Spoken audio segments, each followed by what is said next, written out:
Well, you may drive past one every single day and never even notice it. Thousands of flock safety cameras are now watching roadways in communities across the country, helping police track down stolen cars, locate people, and solve crimes. Michael Yoshida joins us live from Washington, D.C. to break down exactly how these cameras work and whether new safeguards go far enough to protect your privacy. Hi, Michael. Hi there, Quita, you mentioned it, this license plate reading technology, it's now in communities coast to coast, and while on its surface it may sound like a great idea for law enforcement, concerns over misuse, even in some cases allegations of stalking, are fueling a major debate in many communities right now about how you balance public safety, privacy, and oversight.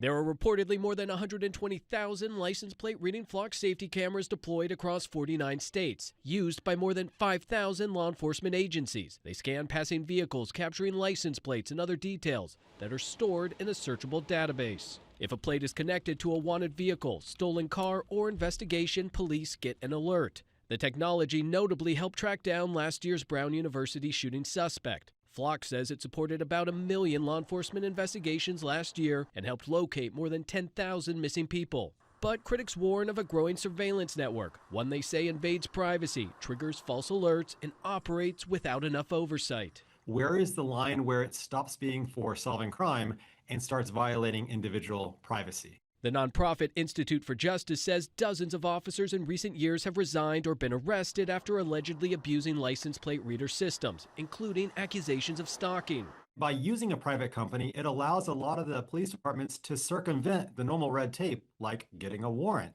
Flock has rolled out new safety controls, including tools for flagging unusual searches. We have an obligation to make everyone feel safe. We've built a tool that demands accountability and transparency. Safeguards. Privacy experts say don't go far enough. Some want cameras removed altogether. Others are calling for stronger rules, transparency, and accountability from leaders. Like any tool in a police department's arsenal, we need guardrails. And Flock Safety isn't the only company in this space. Axon and other companies provide similar technology. So while Flock is getting all the attention right now, this big question, it's much broader than one company. It's really about how will communities balance safety and surveillance, and who at the end of the day gets to decide how much monitoring people should be comfortable with. Quita. Well, Michael, we've been talking about those cameras quite a bit here in Central Texas, but how can you find out if these cameras are in your community, and what can you do if you have concerns about their use? It's a big question, right? Maybe we drive by them every day without even knowing it. So simple thing you can do, first you can ask local law enforcement community leaders if there's any contracts with Flock or another company. Another really simple thing, you can go online to a website called DFlock. That's a volunteer-run project where different people in different communities can send in information about these cameras they've spotted. Some are Flock, some are some of these other companies, and they put that into a really nice interactive map.